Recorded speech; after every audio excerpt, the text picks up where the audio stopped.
Assalamualaikum warahmatullahi wabarakatuh. Bismillahirrahmanirrahim. Alhamdulillahirabbil alamin wassalatu wassalamu ala asyrafil anbiya'i wal mursalin habibina maulana qudwatina uswatina wa sayyidina Muhammadin wa ala alihi wa sahbihi ajma'in. Subhanaka la ilma lana illa ma 'allamtana innaka antal alimul hakim. Wa la haula wa la quwwata illa billahil aliyyil azim. Amma ba'du, yang kita muliakan seluruh sah kepimpinan ahli jawatan kuasa penganjur dan seluruh sah kepimpinan jawatan kuasa Masjid Putih Sultan Zainal Abidin Kuala Terengganu, para imam, para bilal, asatizah, tutup guru, alim, ulama, hadirin hadirat, muslimin muslimat, terutama Allah semua. Kita ucapkan syukur kepada Allah yang selalu memberi peluang kepada kita melakukan perkara yang baik.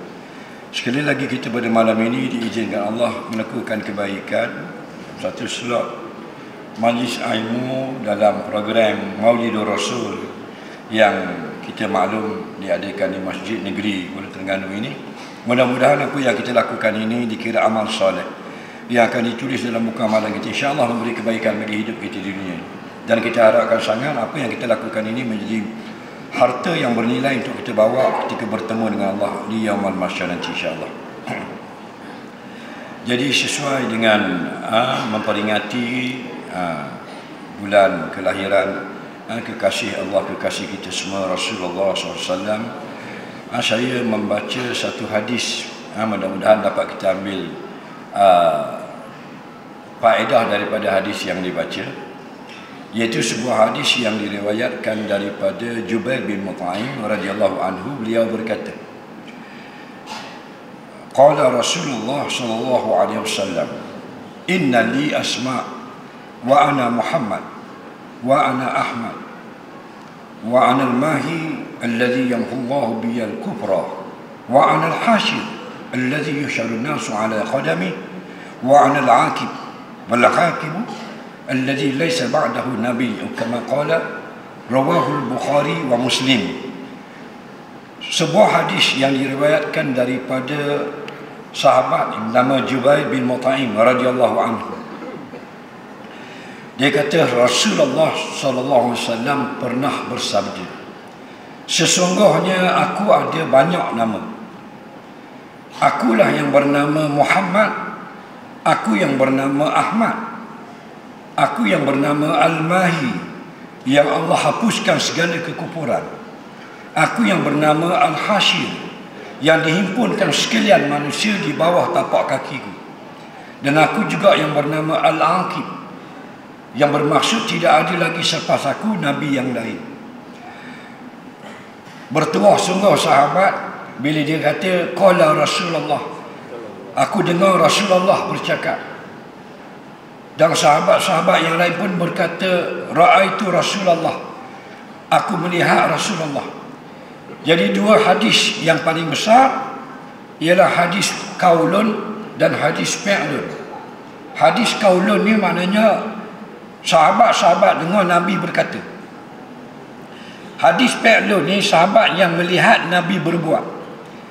Jadi siapa yang sempat dengar Nabi bercakap, siapa yang sempat tengok Nabi berbuat sesuatu walaupun daripada jauh, bahkan kata ulama dia tak dengar dan dia tak nampak kerana dia buta, atau dia duduk di belakang bukit dalam perhimpunan yang ada Nabi SAW di situ, dia sudah mendapat title sahabat kalau dia beriman dengan Nabi.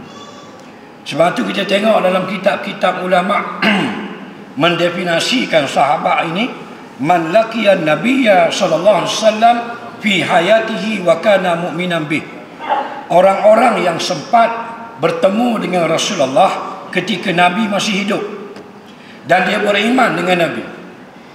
Kalau kita bertemu dengan Nabi tapi Nabi sudah wafat, tidak jadi sahabat. Contohnya jumpa Nabi dalam mimpi. Siapa yang jumpa Nabi dalam mimpi tak boleh klaim sahabat. Takut-takut pagi ditulis dalam Facebook, alhamdulillah ana sekarang sahabat Nabi. Nah, orang tanya pasal apa? Semalam mimpi jumpa Nabi. Balik awal. Jumpa di alam mimpi tak jadi sahabat. Memang itu satu anugerah, satu nikmat Allah bagi rezeki, tapi tak jadi sahabat. Sahabat ni laqiya Rasulullah fi hayatihi, jumpa Nabi pada ketika Nabi hidup. Nah, begitu juga orang yang tak jumpa. Rasulullah duduk di Madinah, dia duduk di tanah Melayu di Malaysia. Katakanlah pada zaman tu lah. Nah, zaman tu Rasulullah Nabi masih hidup, ada di Mekah. Dia duduk di India, dia duduk di Bangladesh, dia duduk di Malaysia, di Jawa, di Mesir, tak datang jumpa Nabi, dia tidak jadi sahabat. Kerana itu Uwais Al-Qarni radhiyallahu anhu tidak dapat gelaran sahabat. Nah, dia hanya wali Allah, wali yang diiktiraf oleh Rasulullah sallallahu alaihi wasallam. Uwais Al-Qarni, yang banyak kita letak nama anak kita Uwais. Itulah tu orang Yaman. Uwais Al-Qaran Al-Yaman. Orang Yaman, kampungnya nama Qaran. Jadi Uwais Al-Qarni. Kenapa dia ni tak jadi sahabat sedangkan dia hidup zaman Nabi? Kerana Nabi duduk di Madinah, Uwais di Yaman. Orang Islam yang lain duduk di Yaman, mari ke Madinah jumpa Nabi, dapat gelaran sahabat walaupun jumpa sekali. Uwais tak mari sampai wafat, sampai Nabi wafat, tak mari, tak jumpa Nabi. Tapi Nabi pesan, siapa jumpa Uwais, tolong minta dia ampun pada Allah, Allah akan ampun dosa orang tu. Padahal tak jumpa Nabi. Ada orang yang jumpa Nabi hari-hari tapi masuk neraka. Contoh Abu Jahal, hari-hari jumpa Nabi. Baik. Dalam hadis ini, kata Jubair bin Mut'im, Nabi pernah bersabda, "Inna li asma', sesungguhnya bagi aku banyak nama." Nama-nama yang banyak. Ana Muhammad, akulah yang bernama Muhammad. Ini nama yang paling popular di langit dan di bumi. Nama Muhammad. Ulama-ulama sepakat mengatakan selepas nama Abdullah dan Abdul Rahman, nama Muhammad afdal. Nama yang paling afdal Abdullah dan Abdul Rahman. Kerana ada sabit dalam hadis, inna ahabbal asma' indallah Abdullah wa Abdul Rahman, atau kama qala. Sesungguhnya nama terbaik di sisi Allah Abdullah dan Abdul Rahman. Tapi kekasih Allah itu Muhammad. Maka siapa letak nama Muhammad, dia sudah letak nama anaknya dengan nama yang Allah sangat sayang, iaitu Rasulullah sallallahu alaihi wasallam. Maka Nabi kata, ana Muhammad. Apa makna Muhammad? Orang yang sangat-sangat dipuji, siang dan malam, pagi dan petang, daripada sebelum dijadikan alam ini sampai ke hari kiamat, tidak berkesudahan. Allah Rabb. Tak usah kata nama Nabi Muhammad. Nama Imam Syafi'i, Imam Malik, Imam Hanafi, Imam Hanbali, orang sebut sampai kiamat. Padahal mereka bukan Nabi. Nampak? Sebab tu orang yang ikut Nabi bertuah. Nampak? Bukan kata ikut Nabi, ikut sahabat, bertuah dah. Nabi pernah sebut dalam satu hadis, ashabi kan nujum, bi'ayyi muqtadaitum ihtadaitum. Sahabat aku seperti bintang di langit. Semua sahabat aku, sahabat akhbar, sahabat besar, sahabat asghar, sahabat kecil, semua kan nujum fis sama', seperti bintang di langit. Bi'ayyi muqtadaitum ihtadaitum, mana-mana satu sahabat yang kamu follow, yang kamu ikut, kamu pasti mendapat petunjuk. Maknanya kamu menjumpai syurga Allah di akhirat nanti kerana mengikut sahabat. Tapi sayang umat Nabi akhir zaman pakai ikut iblis belaka. Pakai ikut syaitan. Kata dah hak halal tak mau, nak haram juga. Allah jadikan pasangan tu lelaki dan perempuan, lelaki sama lelaki pula dia ni. Tak mau ikut, tak mau jalan kebaikan. Nak apa ni? Bila sebut nama Muhammad, nama kekasih Allah. Siapa Muhammad? Ulama-ulama ahli sunnah wal jamaah mengatakan makhluk yang paling afdal.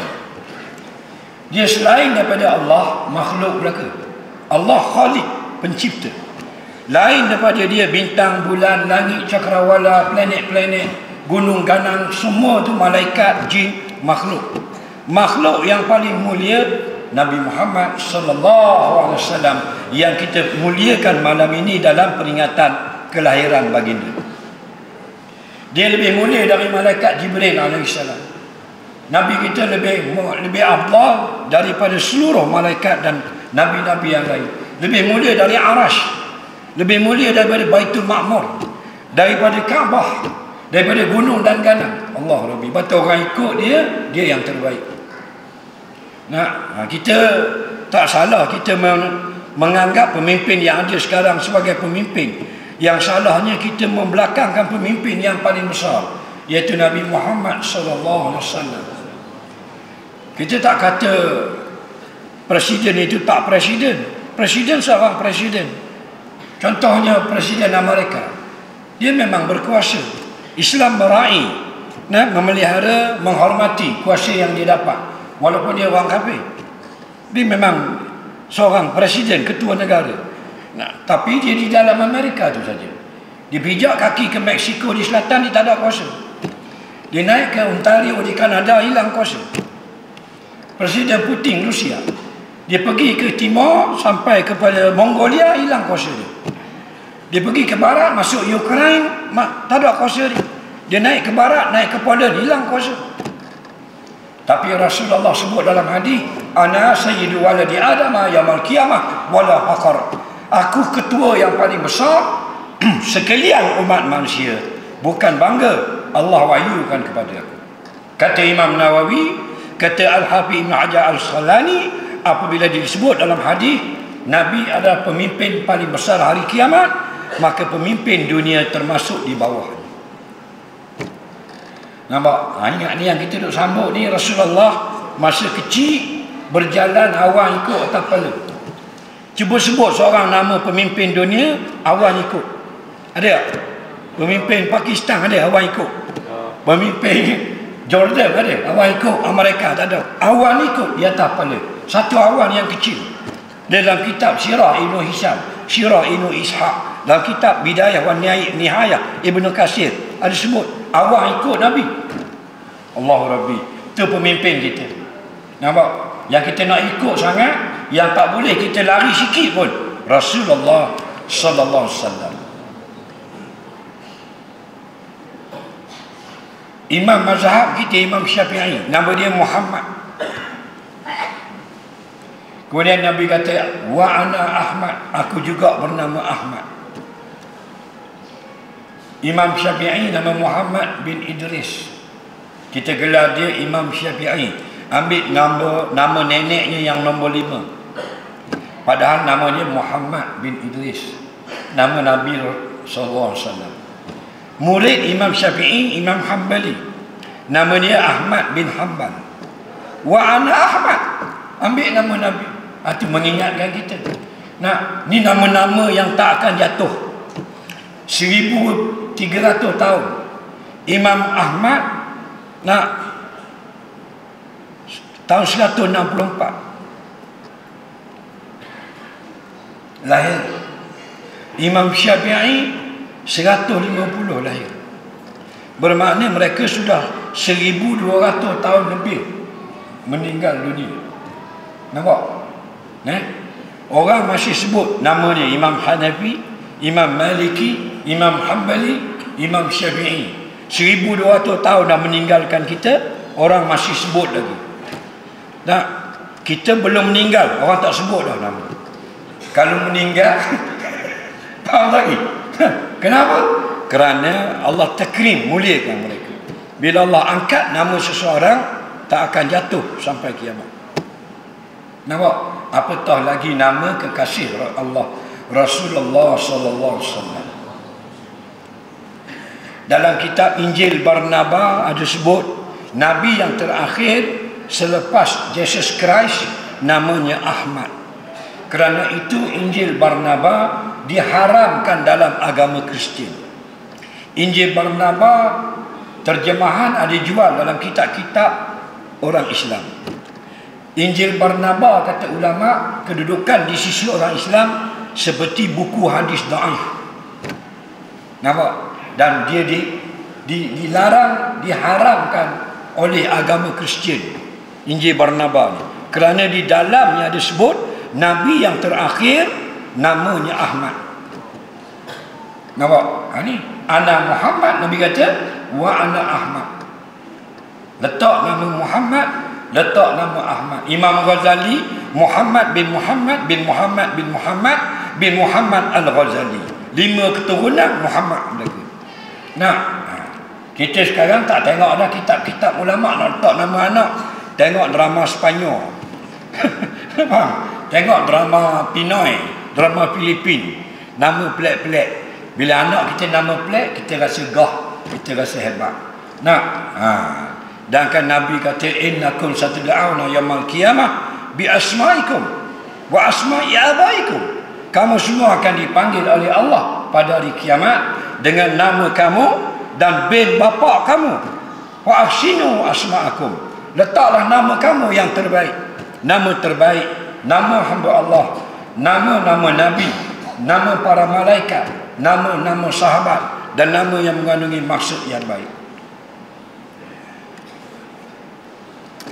Kemudian Nabi kata wa ana al-mahi, aku juga nama al-mahi, allazi yamhullahu biyal kufra, yang bermaksud dengan sebab akulah Allah menghapuskan kekafiran di atas muka bumi. Apabila berlakunya Fathul Makkah, Nabi mengeluarkan satu sabda, la dinani fil jazirah. Kemudian daripada ini tidak ada lagi 2 agama di Semenanjung Arab. Semenanjung Arab ni daripada Jordan, Saudi Arabia, Kuwait, UAE, Qatar, Oman, Bahrain, Yaman. Itu Semenanjung Arab. Ada 8 negara. Nampak? Maksudnya lepas daripada ini tidak ada lagi orang kafir di Jaziratul Arab. Nampak? Tapi sekarang ada balik. Kerana apa? Kerana kita meninggalkan berpegang dengan ajaran Al-Quran dan hadis. Nampak? Dan kan Nabi sudah pesan la dinani fil jazirah. Lepas daripada ini tak boleh lagi 2 agama pada semenanjung tanah Arab. Nampak? Sekarang di Dahran penuh dengan tentera Amerika laknatullah. Di Yaman dibenarkan orang kafir melakukan perkara-perkara duduk memberi tanah dan sebagainya. Ini contoh. Masa Abrahah nak serang Kaabah pada tahun lahirnya Nabi kita SAW, dikelilingi Kaabah itu 360 berhala. Datang buat haji setiap tahun, keliling berhala. Kerana haji ini daripada zaman Nabi Ibrahim AS. Ingat bila sebut Kaabah, bangunan yang paling hebat di atas muka bumi. Kalau orang tanya kita, Syekh, apa bangunan terhebat di bumi? Kena jawab Kaabah. Kalau orang tanya tempat mana terbaik di bumi, kena jawab masjid. Jangan jawab lain. Salah gitu. Kerana Nabi sebut khairul buqati fil ardi masjiduha. Sebaik-baik tempat di bumi masjid. Walaupun masjid itu buruk nak runtuh, masjid tempat terbaik. Kita tak nafi tempat lain terbaik, ada yang hebat, tapi yang terbaik. Maka kenapa kata ulama Kaabah menjadi bangunan terbaik, terhebat di bumi? Kerana 2 orang kontraktor menyiapkannya, iaitu Nabi Ibrahim dan Nabi Ismail alaihi wassalam. Projek langsung daripada Allah untuk bina Kaabah. Maka walaupun kecil bangunan Kaabah itu, nisbah dengan bangunan lain, dia adalah bangunan yang terbaik di atas muka bumi. Itu Kaabah. 360 berhala, seluruh jazirah sampai Mesir, Syam mari buat haji. Keliling Kaabah dalam keadaan syirik kepada Allah. Padahal ibadat itu ibadat dasar daripada untuk mentauhidkan Allah. InsyaAllah kita sambung sekejap lagi. Kita beri laluan kepada azan. Sudah masuk waktu isyak.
Alhamdulillah. Baik, kita sambung balik. Jadi masa Abraha, zaman Abraha nak serang Kaabah tu, jadilah macam-macam khurafat. Antaranya diwajibkan tawaf telanjang. Pasal apa? Pasal telah jauh dengan Nabi. Zaman Nabi telah berlalu. Umat dia gitu lah, bila jauh daripada pemimpin, dia jadi hanyut. Nah, jadi katanya pemimpin musyrikin Mekah buat undang-undang baru, nak tawaf tak boleh pakai baju mari dari kapung, kena telanjang, nak bersih dosa. Dan baju mereka itu diambil oleh penjaga-penjaga Kaabah. Lepas tawaf 7 keliling telanjang, kena beli baju baru. Dia jual baju lah, projek ni baru penunggang agama. Sama lagi. Zaman sekarang tak, orang mengajar, orang kata, orang melarang yang haram, dia kata tunggang agama. Orang mencegah kemungkaran, dia kata tunggang agama. Kerana apa? Kerana dia lepas diri. Ni tunggang agama. Nah, baju orang tu diambil dan dijual bandar balik. Jual sikit, mana bandar ni lama tu mainan dia tak.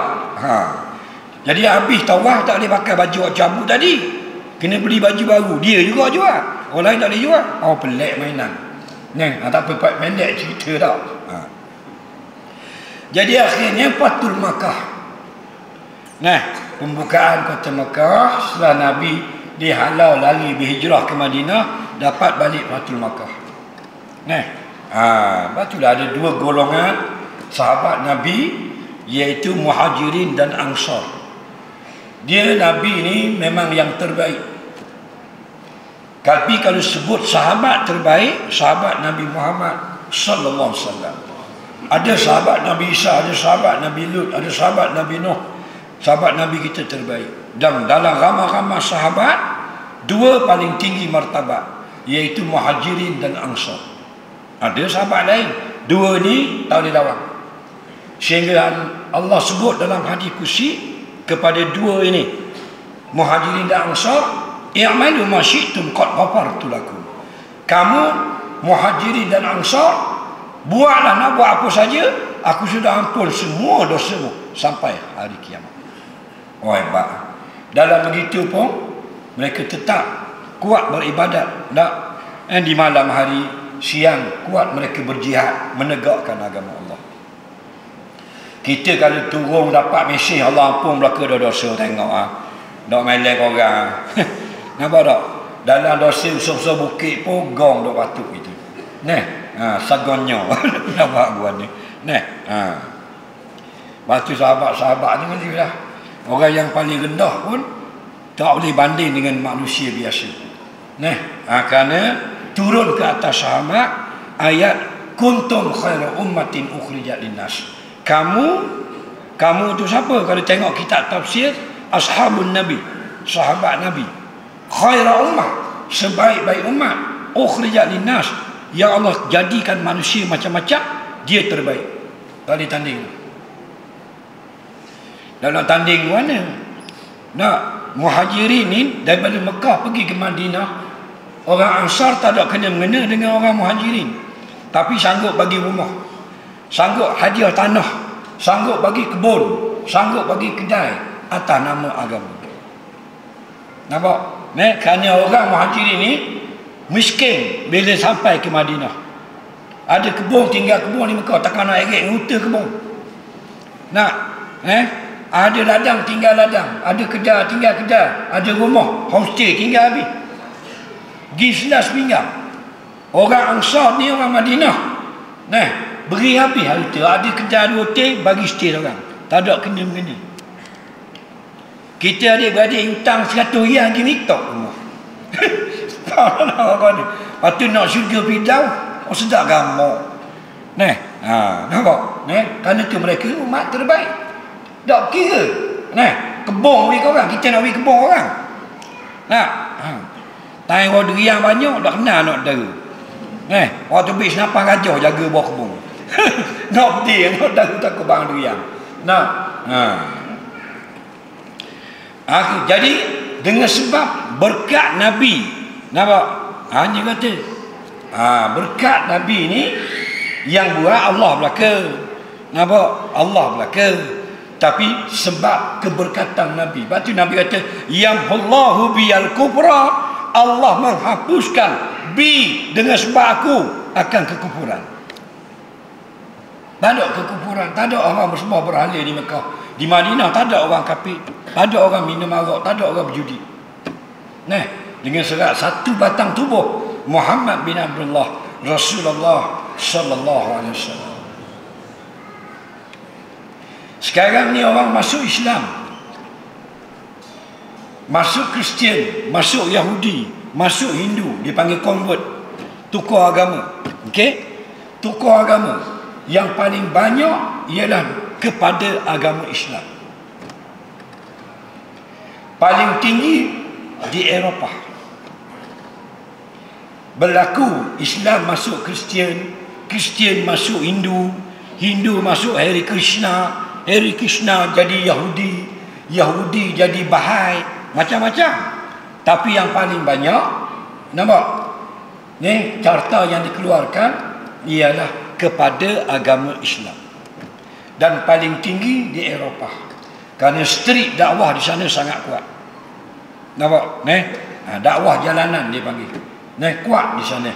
Mak Saleh buat kerja. Dia masuk Islam 5 bulan baru kuat buat kerja. Kita 60 tahun dah Islam, nak pergi sejik pun malah. Nampak tak? Dah bagi mayat sejik. Ada orang nama dia Islam, tapi dia mari setahun sekali. Maya raya baru mari sejik.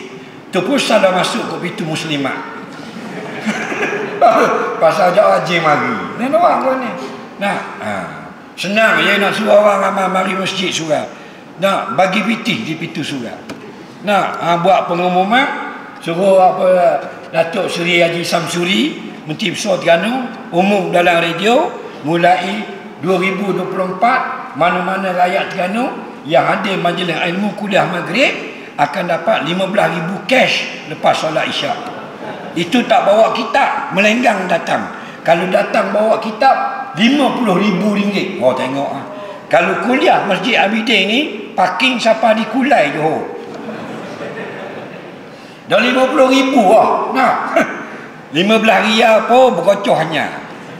Bertetok terbelah 2 kepala. 50 riyal.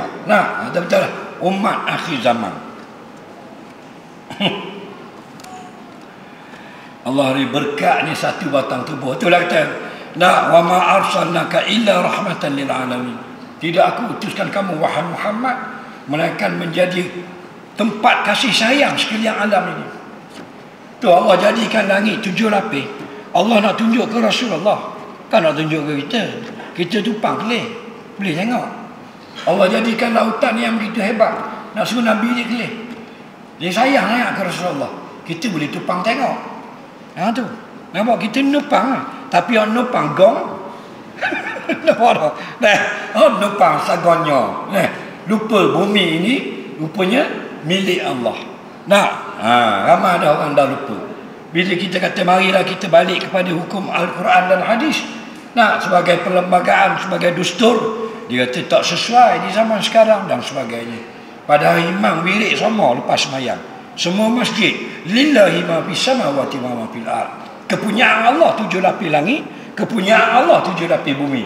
Bukan hak kita punya langit dan bumi. Tapi bila kita kata hukum Allah tak berapa sesuai, saya rasa tak sesuai. Nampak tak? Dia macam bumi ni hak dia. Ini kepunyaan Allah. Kita ni milik Allah. Lepas tu kita tengok orang kemalangan, ada kematian, kecederaan, rumah terbakar, aksiden, hilang basikal, sakit dan sebagainya. Allazina idza asabatuhum musibah qalu inna lillah. Orang beriman ya Allah sayang, bila berlaku musibah dia kata inna lillah. Apa inna lillah? Inna, sesungguhnya kita semua, lillah, lam tu lam tamlik, maknanya milik bagi Allah, bukan milik kita, milik Allah. Anak kita milik Allah. Sebab tu dia ambil umur 6 bulan meninggal. Tak saya marah, bukan hak kita, hak Allah. Nyawa kita milik Allah, rumah kita milik Allah, kereta milik Allah. Cuma letak nama kita dalam gerang. Letak nama bukan makna milik, makna pinjam. Macam pergi library, letak nama di buku bukan makna milik, makna pinjam. Wa anal hasyir. Kemudian Nabi kata, ana aku juga bernama al-hasyir. Allazi yusyarun nasu ala qadami. Yang bermaksud dihimpunkan manusia di bawah telapak kaki aku. Apa maknanya kata ulama? Nampak? Semua kita ini akan bangun kehidupan yang terakhir. Kita ada 5 alam, 5 kehidupan, 5 alam. Alam roh, alam rahim kandungan, alam syahadah dunia sekarang, alam barzah sekejap lagi, alam akhirat. 5. Apabila datangnya perintah Allah untuk berlakunya kiamat, iza sama'u syaqqat, bila langit terbelah, iza zulzilatil ardu zilzalaha, bila Allah suruh jadikan gempa bumi seluruh dunia, bukan Osaka saja dengan Nagasaki, seluruh dunia gempa, itu hari kiamat. Maknanya tiup sangkakala yang pertama. Okey, hancur habis. Kullu man 'alaiha fan. Semua pada alam ini hancur. Dalam hadis sebut, setelah 40 tahun tak ada benda kosong, Allah saja ada. Kerana Allah ni hayyul la yamut, yang hidup yang tidak mati. Diperintahkan sekali lagi malaikat Israfil meniup sangkakala yang kedua, 40 tahun. Kata Imam Ibn Katsir, kita tak tahu 40 tahun itu tahun yang kita bilang atau tahun yang diketahui oleh Allah. Wallahu a'lam. 40 tahun lepas hancur binasa alam ini, tiup yang kedua, maka hidup semula manusia, hidup yang kedua. Kerana kita 2 kali mati, 2 kali hidup. Dulu kita mati, sekarang kita hidup. Wa kaifa tahkuruna billahi wa kuntum amwata fa ahyakum. Kenapa kamu derhaka pada Allah? Kan dulu kamu mati, sekarang kamu hidup kan? Ni Allah kita hidupkan kita. Summa yumitukum. Kemudian kita akan mati. Kemudian hidup lagi, hidup yang kedua. Siapa hidup dulu? Nabi Muhammad sallallahu alaihi wasallam. Ini maksudnya, allazi yusyarun nasu ala qadami, aku bangun dulu daripada kubur. Dalam hadis Nabi kata, ana awwalu man insyaqqal qabru, aku orang pertama terbelah kubur. Allah Nabi. Keluar daripada kubur, Nabi sapu pasir kubur di atas kepala, dibawa datang pakaian-pakaian dari syurga oleh para malaikat. 4 golongan tidak telanjang pada hari kiamat. Yang lain naked belaka, puing belaka. Faham lagi? Kerana Nabi sebut dalam hadis, yusyarun nasu yaumal qiyamati uriyana al-hadis, akan dihimpunkan manusia di padang mahsyar telanjang bogel. Tok Imam puing, Tok Bilal puing. Faham lagi? Ustaz telanjang bogel. Bang, Tok Guru pun puing. Postman, JKK, MB habis puing. Perdana Menteri puing habis. Telanjang bogel, kote-kote nampak latu-latu. 4 golongan tidak telanjang. 1, para nabi dan para rasul. Dibawa datang pakaian dari syurga. Yang kedua, orang yang mati syahid, dia bangun memakai pakaian perang.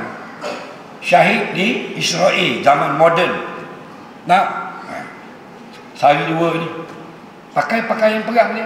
Syahid perang Badar zaman dulu, perang Uhud. Tak kira zaman. Syahid bangun pakaian, pakai syahid.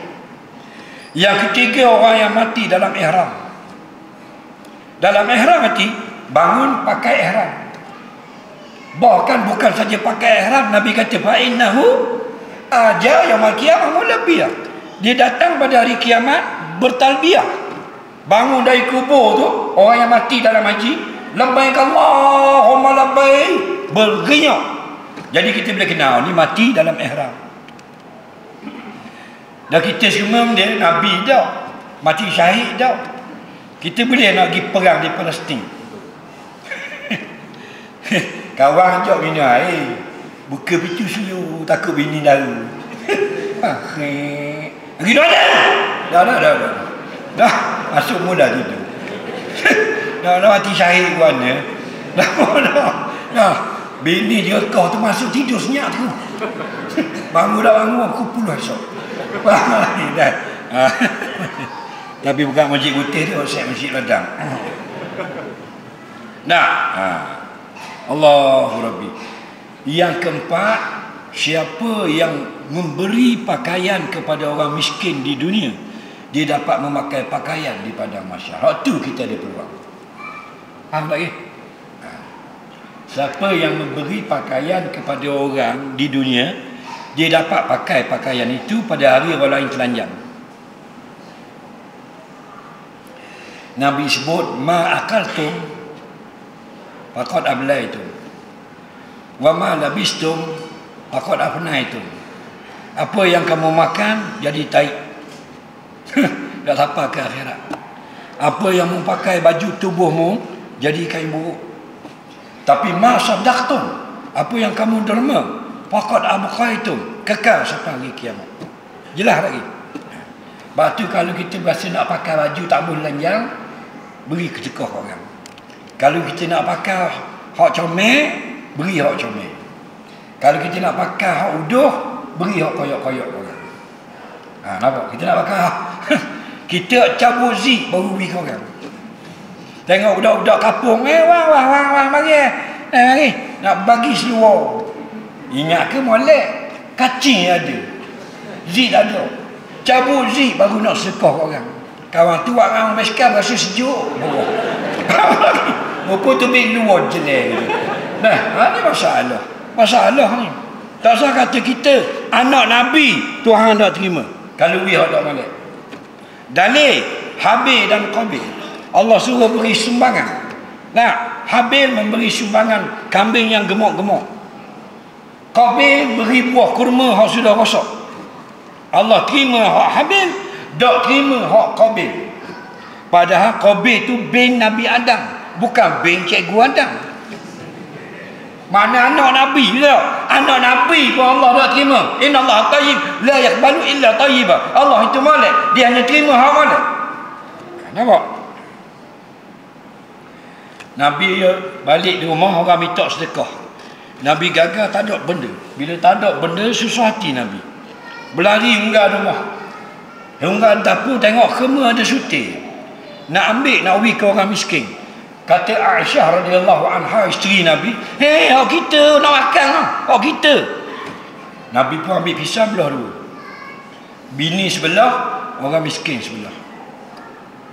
Lalu Nabi mengucapkan itakun nara wala bisyaqi tamrin.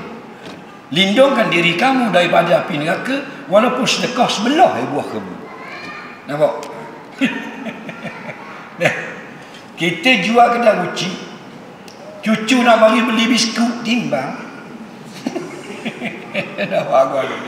Toki timbang. Lepas tu ambil tin biskut tu lembah atas kepala toki. Dah cucu mu, apa dia tu anak mu, timbang. Benda apa lagi? Bang, boh gitu je. We ngeteng-teng tak apa. Ambil ngeteng-teng lah. Asal mari seminggu sini. Bang, ada. Dah timbang. Cucu nak beli biskut. Lebih 2 keping boh mula latau. Bina. Toki. Dan orang ni. Dan nak dapat syurga ke mana? Al-bakhilu ba'idu minallah wa ba'idu minan nas wa ba'idu minal jannah.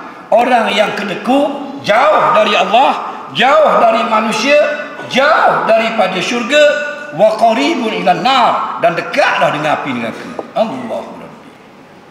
Nah, waktu kita muhasabah diri. Aku ibadat kuat dah, semayang tahajud kuat dah, bergaluh. Tak apa kau ni. Tak apa. Nah, bergaluh. Sebab orang ulama besar, kalau tok guru, kalau bergaluh jangan ngaji ke dia. Suai. Dia kalau tok guru, dah kalau kita bih. Faham tak? Tok guru orang ilmu banyak, kalau bergaluh suai. Lagi manja orang tu.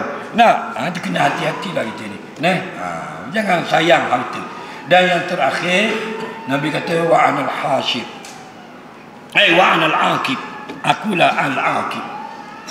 Wal aqibu kata sahabat allazi laisa ba'dahu nabiyyun, maknanya yang terakhir tidak ada nabi lagi. Nabi kita alhamdulillah nabi yang terakhir. Selalu kita dengar dalam hadis Nabi kata ana khatamul anbiya wal mursalin. Akulah yang penutup, penyudah segala nabi dan segala rasul. Allahu Rabbi. Nabi kata la nabiyya ba'di, lepas daripada aku tidak ada nabi lagi.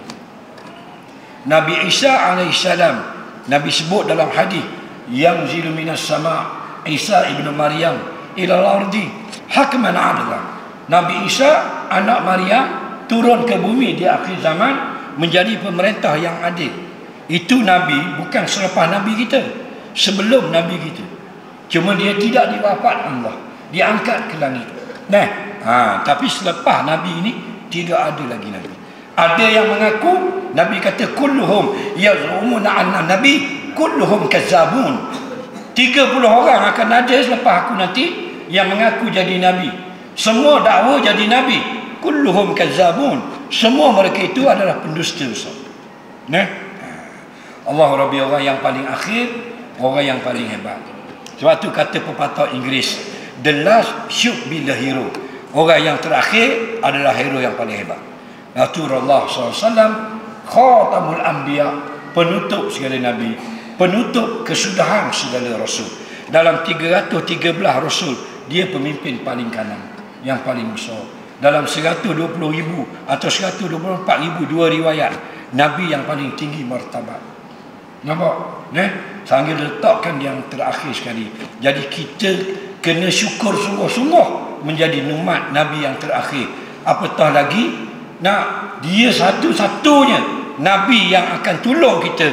Nabi lain tak boleh tolong. Pendek cerita, bila terlalu susah di padang mahsyar, akhirnya manusia pakak pergi cari Nabi Adam AS. Mereka kita pergi minta tolong Nabi Adam. Dia Abul Anbiya, dia Abul Bashar, bapa segala manusia. Asal kita daripada dia lah. Antum min Adam, kamu semua dari Adam. Jumpa Nabi Adam, Nabi Adam kata, nafsi, nafsi. Hari ni tak boleh, aku nak jaga diri aku. Jumpa Nabi Ibrahim AS, Abul Anbiya, bapa segala Nabi. Jawab Nabi Ibrahim, tak boleh, nafsi, nafsi. Jumpa Nabi Isa AS. Kata Nabi Isa, mu nak minta aku tolong mu? Bondaku Maryam yang melahirkan aku tanpa ayah, aku tak mampu tolong hari ini. Nafsi, nafsi. Akhirnya jumpa Nabi Muhammad SAW. Nabi jawab, ummati, ummati, umatku, umatku, ya Allah, salim ummati, selamatkan umat aku. Lalu Nabi minta syafaat, dipenuhi syafaat Nabi ke atas meringankan umat. Allah Rabbi, kita hidup dalam dunia sombong dengan Nabi, sombong dengan azan, sombong dengan masjid, sombong dengan majlis ilmu, sombong dengan tutup guru, sombong dengan ulama. Dia kita kira kita sudah berjaya. Ada bini, ada anak, ada kenderaan. Aku dah cara orang masjid, aku dah cara orang majlis ilmu. Musuh cara aku. Tengok, Tuhan beri sikit, dia rasa dia orang berjaya dah. Ilmu tak ada, hebat dengan keduniaan. Akhirnya masuklah kotak. Alhaakumut takasur hatta zurtumul maqabir. Sibuk sangat cari piti, duduklah kotak. Bila duduklah kotak, datang malaikat, man rabbuka wa man nabiyuka wa ma taqaduka, berat nanang. Tuftanul mu'minun fi kuburihim sab'a layalin hadida'ih. Dia akan dipitnahkan orang beriman di dalam kubur mereka 7 hari 7 malam. Na'udzubillah, mudah-mudahan kita mendapat syafaat Nabi kita Muhammad SAW, memudahkan kita bertemu dengan mendapat keredaan Allah di dalam syurga di akhirat nanti. Amin ya rabbal alamin.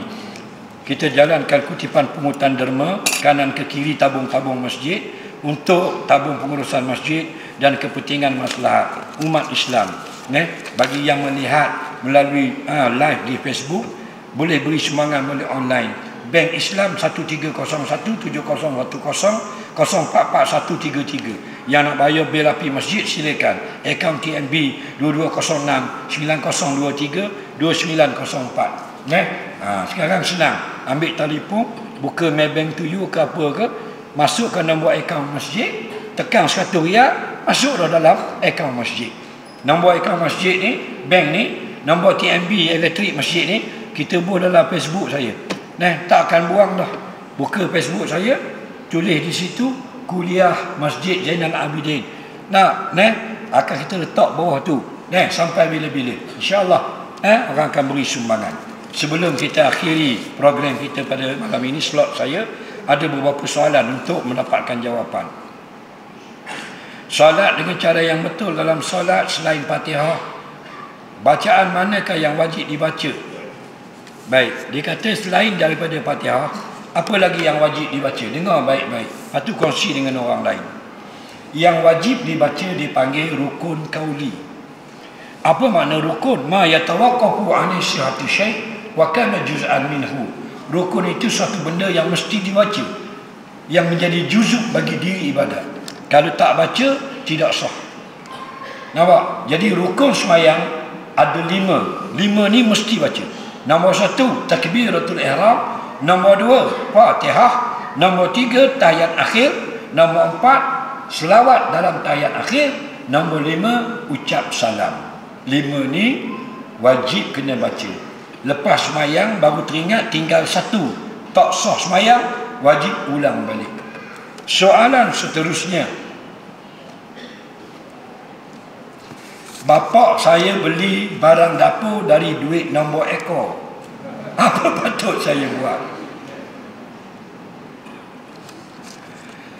Ayah dia beli barang makan dengan wang nombor ekor. Nombor ekor ni judi lah. Nama innamal khamru wal maisir wal ansab wal azlam rijsun min awali syaitan. Judi, arak, tenung nasib, berhala adalah kotor, keji, najis dari kerja-kerja setan. Jadi judi ni kerja setan. Harta judi haram. Siapa makan harta haram, dia dapat balasan dunia dan akhirat. Jadi kalau ayahmu beli makanmu dengan harta haram, jangan makan. Jangan makan. Nasihat ayahmu. Inna dinan nasihat. Agama nasihat. Buruk ke baik ke, itulah ayahmu. Daripada membiarkan dalam keadaan gelap gelita, baik kita nasihat dia. Adapun hak dia beri hari ni, kita jangan makan.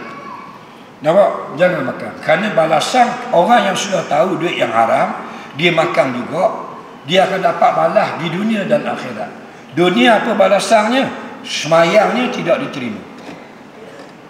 Siapa khabar? Sayyidina Abu Bakar. Dia kata mana? La yaqbalullahu salata ahadikum fi jawfihi haram. Kata Sayyidina Abu Bakar As-Siddiq, Allah tak akan terima satu pun solatmu kalau ada makan makanan haram.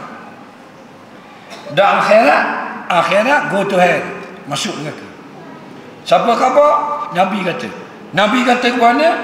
Kullu lahmin nabata min suhtin fannaru aula bi. Setiap badan yang ada dalamnya makan yang haram layak masuk neraka. Nampak? Soalan seterusnya,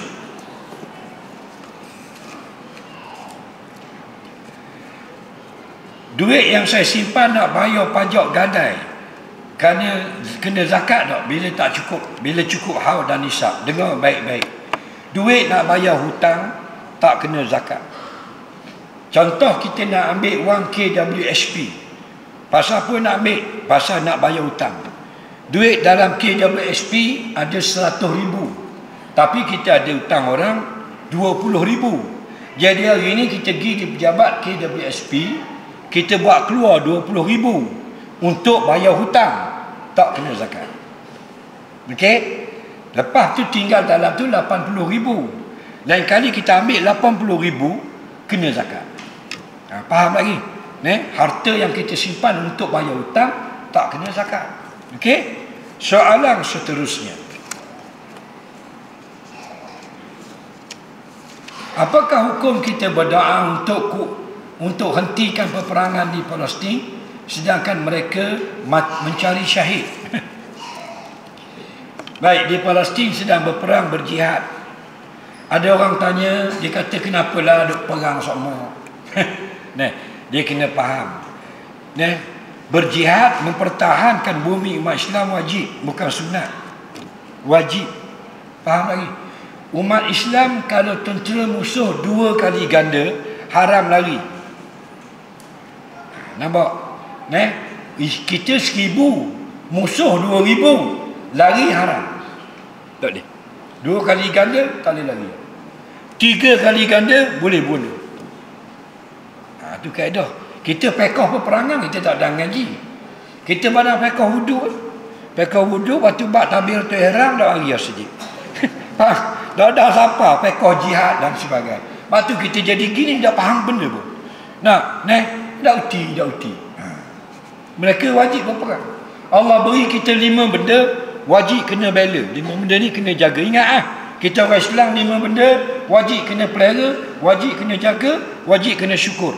Yang pertama, agama. Yang kedua, nyawa. Yang ketiga, keturunan. Yang keempat, harta benda dan apa benda ni, negara. Yang kelima, akal. Faham lagi? 5 benda wajib jaga. Tak boleh beri korang, tak boleh mencuba, tak boleh beri orang cuba, tak boleh jual beli dan sebagainya. Faham?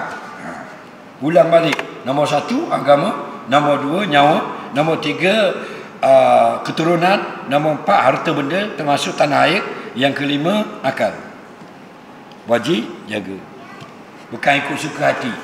Oleh kerana wajibnya kita jaga agama, diharamkan murtad. Wajibnya jaga akal, diharam minum arak. Wajib jaga keturunan, diharam berzina. Wajibnya jaga tanah air, diwajibkan berjihad. Wajibnya jaga harta benda, haram mencuri rokok, samun dan sebagainya. Nampak? Jelas 5 perkara.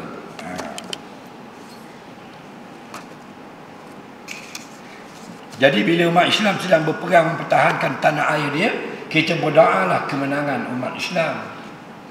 Itu doa yang didoakan oleh para nabi dan para sahabat. Allahumma ansuril mujahidin fi Palestin. Ya Allah, ya Tuhanku, berilah kemenangan, berilah pertolongan ke atas orang-orang yang berjuang agamamu di Palestin sana. Kita doa. Time kita susah, orang berdoa untuk kita. Soalan seterusnya,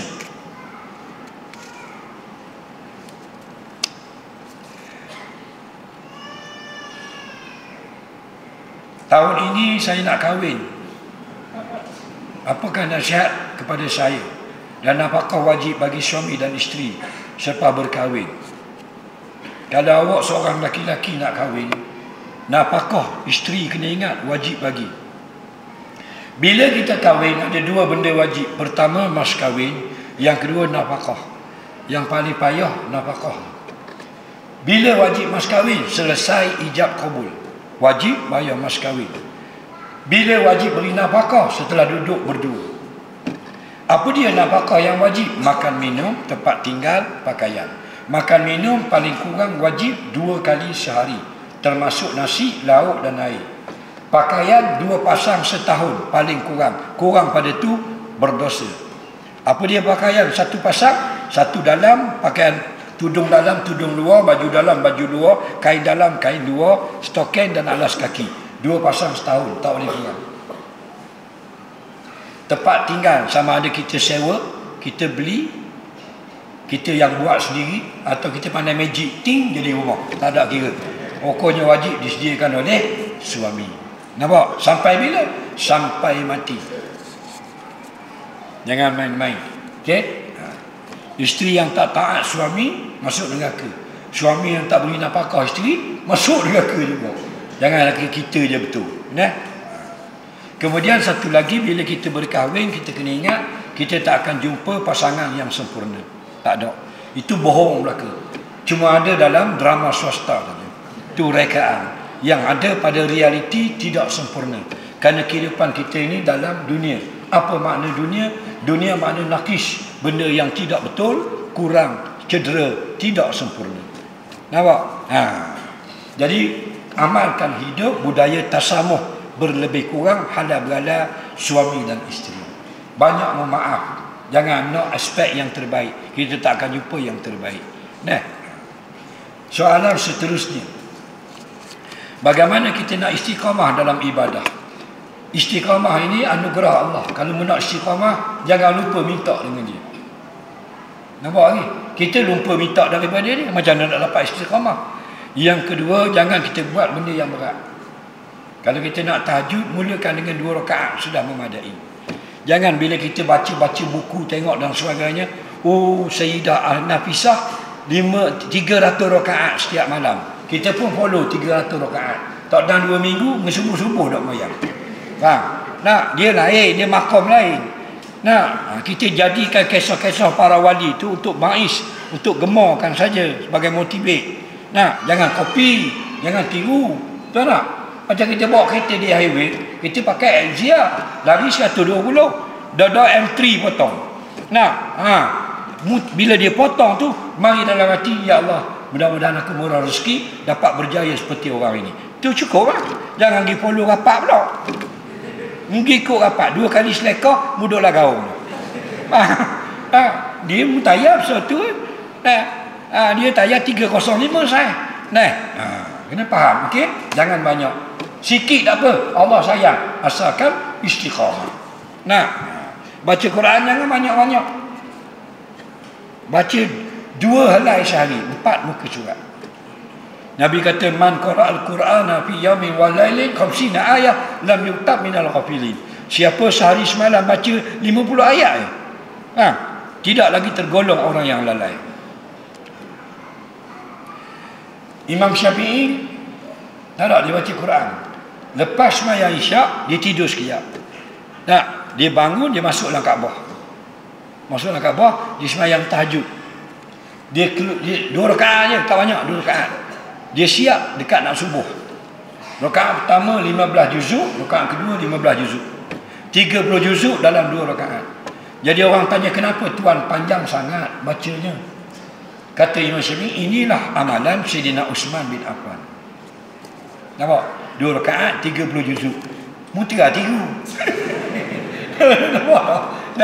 Nampak? Dua kali ngemai-mayang tinggal habis. Geng tiru kita. Sumbak lemak dia bagi. Jadi minta dengan Allah, insya-Allah Allah bagi. Soalan seterusnya. Boleh tak jelaskan hukum jamak dan qasar? Jamak ni mana himpun. Asalnya zuhur, dah yang zuhur, asar sembahyang asar. Jamak mana kita himpun. Kita sampai mayang zuhur, waktu zuhur, kita sembahyang zuhur, habis salat mayang asar. Tu panggil jamak takdim. Atau sampai masih zuhur, kita tak sembahyang lagi, kita bawa kereta pergi kat highway. Sampai di Maran, orang banglo, aku tak mau sembahyang lagi zuhur, aku nak sembahyang zuhur dalam waktu asar. Sampai Temeloh, dia berhenti sembahyang asar dan sembahyang zuhur. Panggil jamak takhir. Faham? Tu. Qasar apa makna? Qasar ni sembahyang yang 4 rakaat. Zuhur, asar dan isyak buat 2. Zuhur buat 2, asar buat 2, isyak buat 2. Subuh jangan qasar, jadi tinggal se.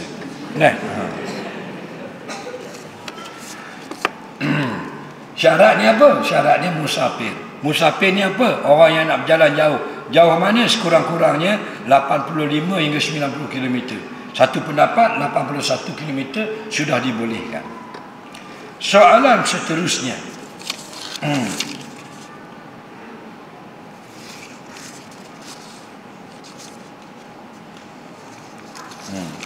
Penceramah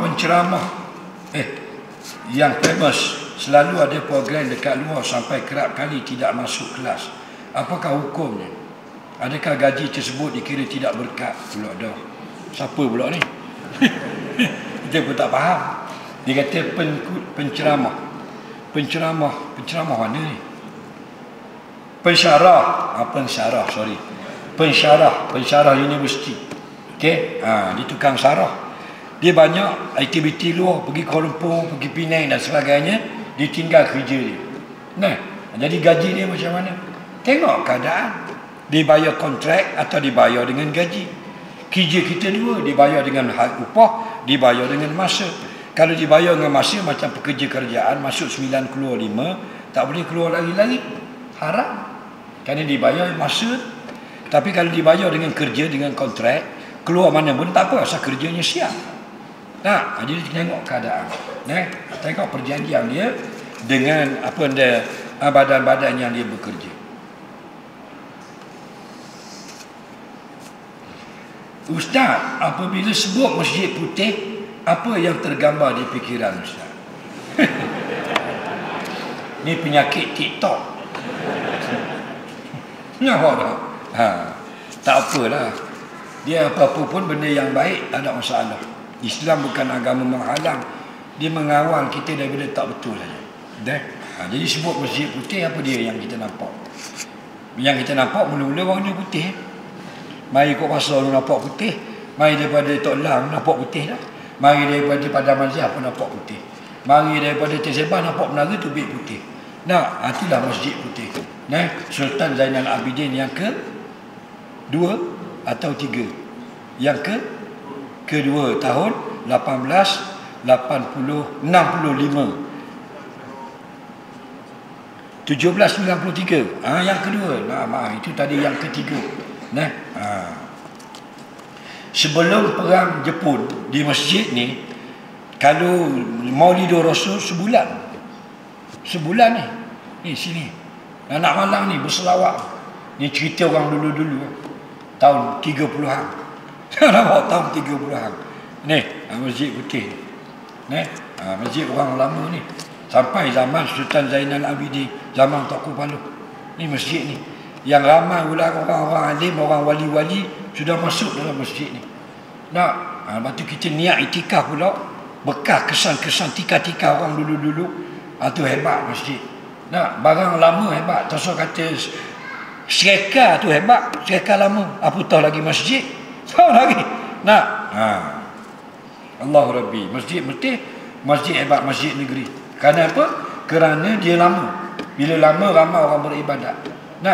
Orang dulu-dulu tak macam zaman kita ni. Orang dulu akhiratnya lebih. Macam kita akhirat kurang, dunia lebih. Jadi keberkatan mereka itu ada kesan pada masjid. Kita masuk. Apakah hukum letak nama anak dengan nama yang tak ada makna? Makruh dengan tak ada makna. Haram dengan makna yang tidak baik. Ingat, kalau orang kafir masuk Islam, dia tak wajib tukar. Tak wajib. Yang wajib tukar bila nama kafir dia itu nama yang tidak baik. Makna berhala, makna syirik dan sebagainya. Contoh kalau orang putih, nama dia John White. John tu nama lama orang putih. Kalau Melayu kau awang. White tu putih, mana awang putih. Awang bala. Jadi John White, dia masuk Islam, tak wajib tukar. Kerana John itu tak salah. White pun tidak salah. Tapi kalau asal orang putih nama ni John Rang, awang mabuk. Jadi kena tukar. Kerana mabuk tu dilarang syarak. Itu maksudnya. Okey? Jadi nak letak nama macam kita baca hadis awal tadi. Wa ahsinu asma'akum. Elokkanlah nama-nama kamu. Elokkan nama. Ada seorang budak di hospital Kuala Terengganu tahun 93-94 gitu. Dia kena penyakit kulit dia menggelepah macam kulit ular. Macam ular nak saling kulit, nampak? Merah habis, menangis budak. Tak baik-baik di hospital. Dah cakap nak cek, ambil darah, tak tahu apa benda penyakit. Nak jadi kebaik, datang seorang tua, pakai piyah, kain pelekat gitu. Dia cakap dengan mak ni, suruh tukar nama. Tukar nama, dah ada window, licin kulit. Tak skor. Itu dah. Wa ahsin wa asma'akum. Letak nama yang baik. Dan Nabi dalam sejarah ada 4 atau 5 kali dalam hadis sahih Nabi tukar nama anak-anak sahabat. Tukar nama tak molek. Jadi sebelum letak nama, kita tanya orang pandai-pandai dulu. Nama ni molek tak? Molek, letak. Jangan ikut suka hati. Pakai gabung nama. Mak nama Maznah, ayah Dahri Mazda.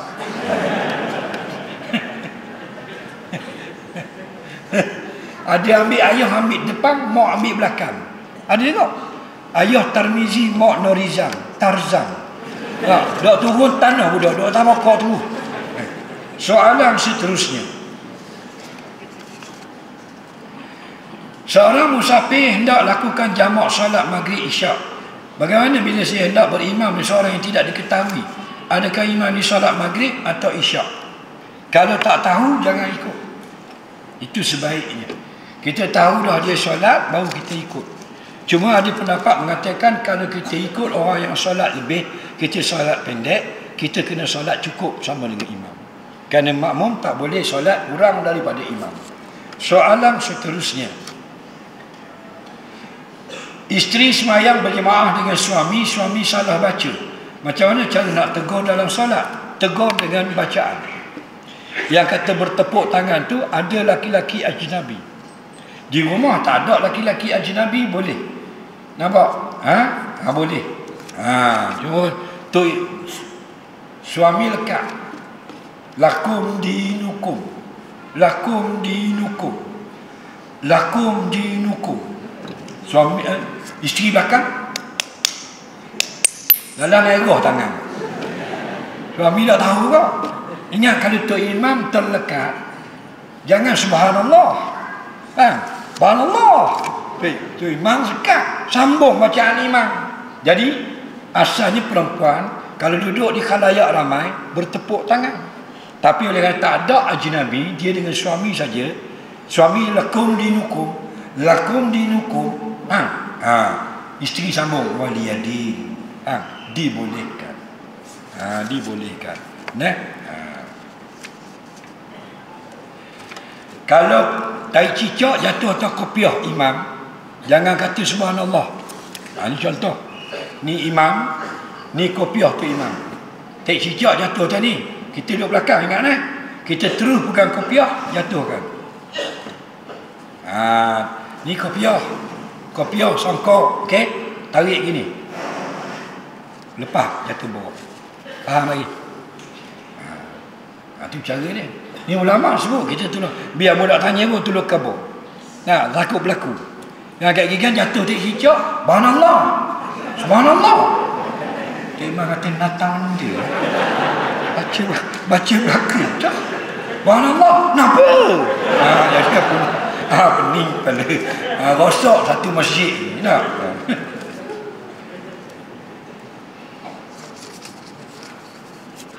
Barang kemas tinggal dalam rumah masa tahlil 2 tahun dah tak ada menuntut. Apakah status barang itu? Dengar baik-baik. Bila barang orang jatuh, kita dapat ambil, dia panggil kes ini kes lu ketah. Okey, pungut barang jatuh. Maka kata Nabi dalam hadis, arifu haula, hendaklah kamu iklankan penemuan itu 1 tahun. Dulu orang iklan pada hari Jumaat, sebelum solat, sebelum khutbah atau lepas sembahyang Jumaat. Kehilangan barang dulu. Sekarang media sosial mudah. Tak bubuh dalam Facebook, dalam TikTok, Instagram, Monogram, Kilometriko, bos itu. Tak mana-mana yang jatuh rantai emas di rumah saya semalam majlis tahlil, sila datang menuntut. Jangan buat gambar. Nanti ada orang yang bukan tuan mengaku. Okey, nanti ada orang minta. Setelah setahun tidak ada datang menuntut tuan dia, baru boleh kita sedekah atau milik. Tetapi kalau kamu tidak umumkan, tak boleh. Setelah 2 tahun baru tahu kena umum. Hari ni kita umum, setahun lagi baru boleh milik. Nampak lagi? Tapi kena boleh ambil ni syarat dia, barang jatuh itu kecil. Kalau barang besar, haram ambil. Laki dia balik rumah, balik lori orang. Jumpa lori. Mana boleh ambil lori orang? Dia kata, lori pergi bang, orang tinggal ni. Orang jatuh. Padahal tuan lori berhenti merok dalam balik. Balik lori aja. Jangan ambil. Barang yang jatuh cek. Barang besar tak boleh ambil. Mesin kisah seming jangan ambil.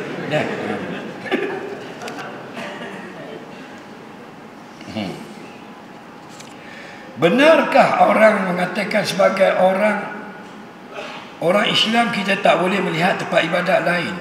Dengar baik-baik. Melihat tempat ibadat lain tidak dilarang. Yang diharamkan masuk ke tempat ibadat kafir. Malaikat uzur boleh. Masuk dalam kuil haram, masuk dalam gereja haram. Haram masuk. Dan jika dibenarkan masuk, ada sebab tertentu. Contoh, okey, kalau dibenarkan masuk, kena ingat semua di dalam itu adalah batil dan rasa takut kepada Allah.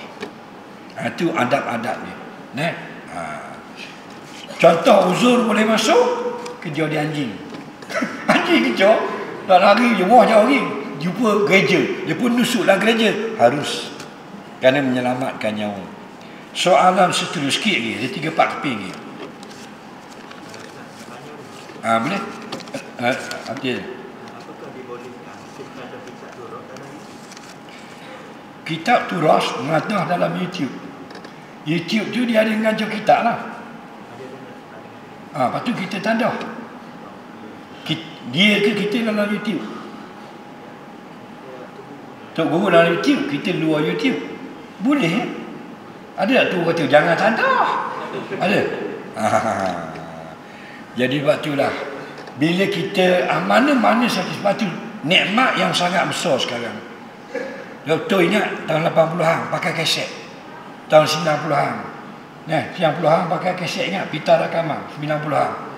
Orang atau kaset di Patani, di pondok-pondok. Satu kitab nak kitab nipis-nipis Syekh Khalid Muntamimah 400-500 keping. Budak-budak di ni tanda bu depan tu khatam. Habis hari tanda muka surat 3 bagi 6. Nak 2 tahun telefon. Habis dah kita mari ambil lah kata panjang. Pergi ambil bola kuning. Rakaman. Dia boleh tahan dia skor siang. Benda banyak kan. Nak beli 5 riasnya. Balik nada rumah pula buka kitab, buka kaset. Kokek tanda pula dobik nak mengaji dulu. Learning sedang media sosial. Tok Guru di Mesir kita duduk ladang nada. Boleh, pokoknya boleh. Cuma majlis ilmu ialah tempat orang mari duduk gini. Macam kita ni ada live, orang tengok di rumah. Dia dapat ilmu apa yang kita dapat malam ni. Tapi kita ni iktikaf dia tak dapat. Kita duduk dalam majlis ilmu dia tak duduk. Faham lagi? Tapi dia dapat keberkatan melihat perkara yang baik. Dan dia dapat ilmu sama dengan kita. Dah. Bagaimana nak mengganti puasa orang yang tiada? Arwah ayah meninggal 2021. 2 kali Ramadan masih belum berganti. Nabi kata man mata wa ali siyam sama anhu waliyuh. Barang siapa yang mati ada berhutang puasa, maka boleh puasakan untuknya wari-waruh dia. Ayah mati tinggal puasa 2 hari, anak tolong qada, boleh. Okey? Ayah dah ada qada dah, ayah mayat dah.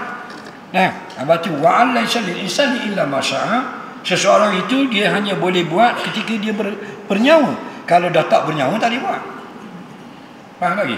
Ayah kita mati dah, dia boleh tak mari bubur piti dalam tong? Tak boleh. Anak dia tolong buat? Boleh. Mak kita mati dah, boleh tak bayar hutang orang? Mayat dibayar boleh? Tak boleh. Anak tolong bayar? Boleh. Kena faham gitu. Toki kita dah dang pergi haji. Mati dah dang pergi haji. Toki kita dang pergi haji, apa dang ni? Du dah dang pergi. Cucu tolong pergi buat haji badan, boleh tak? Boleh. Mayat dah pergi dah. Tu kena faham. Lepas tu kita sentiasa berusaha untuk kebaikan orang yang telah mati.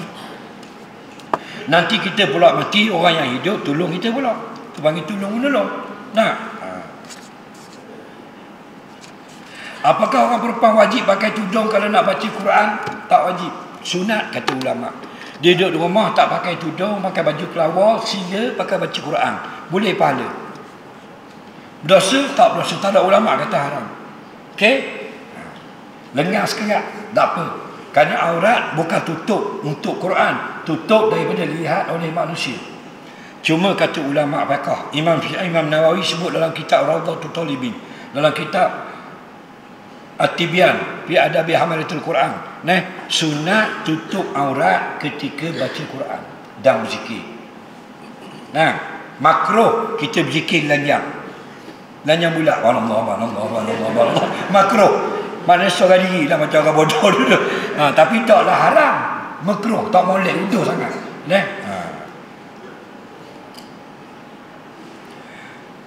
Apakah hukum pakai rambut palsu? Sebab rambut saya semakin botak. Dalam kitab Syarah Tirmizi dibolehkan pakai rambut palsu kerana uzur syar'i. Okey? Tapi dengan syarat jangan rambut orang. Rambut dia boleh. Yang kedua, jangan rambut najis.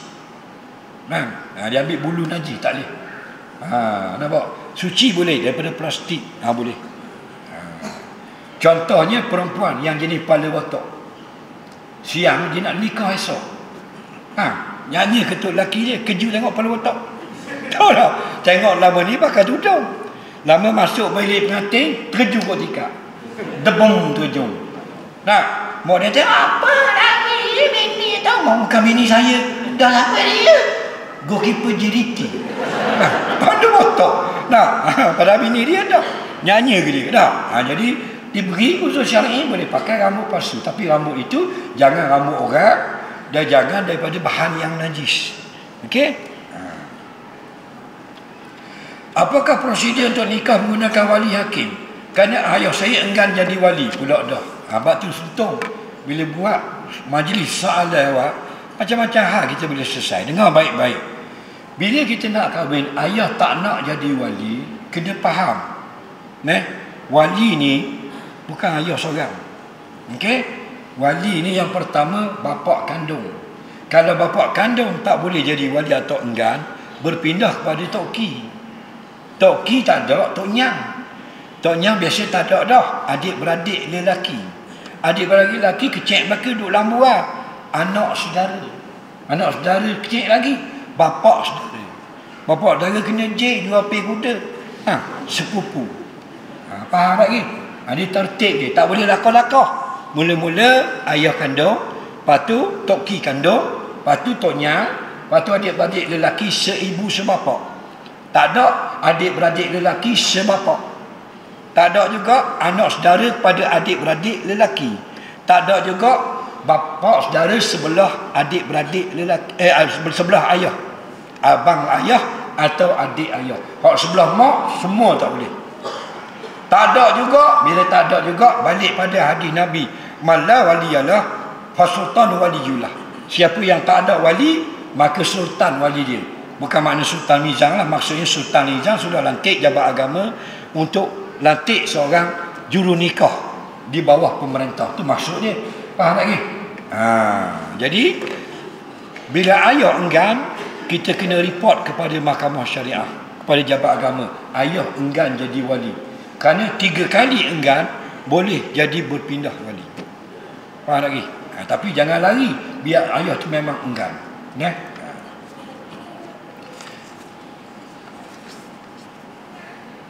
Sah ke tidak saya beli tali tanpa emas dengan harga 13,000, pembelian secara transfer tidak cara wang tunai. Saya beli tali benda 13,000. Sah ke tidak saya beli tali tanpa emas, harga 13,000. Tali apa? Tak tahu tali dia 13,000. Tali rupiah. Tapi tanpa emas, dah benda pula. Tak faham ni. Tali apa?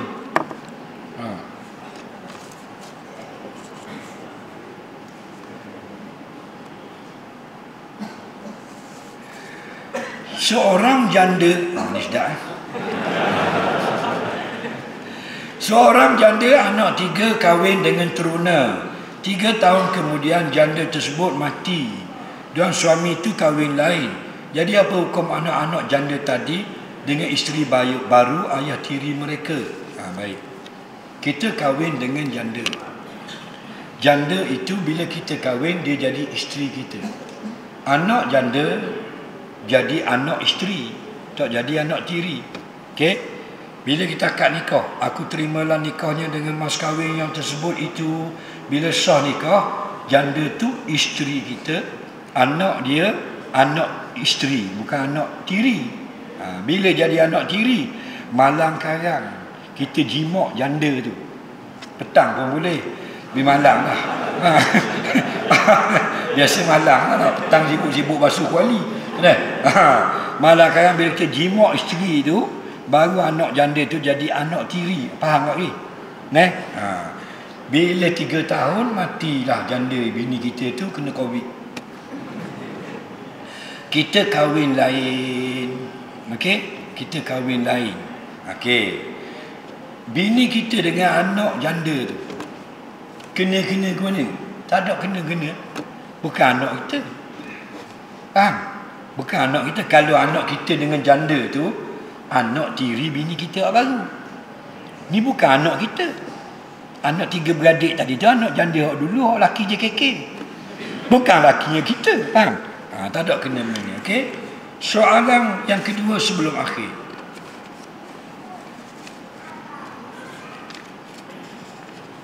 Tahap mana kedudukan kerusi ketika solat berjemaah?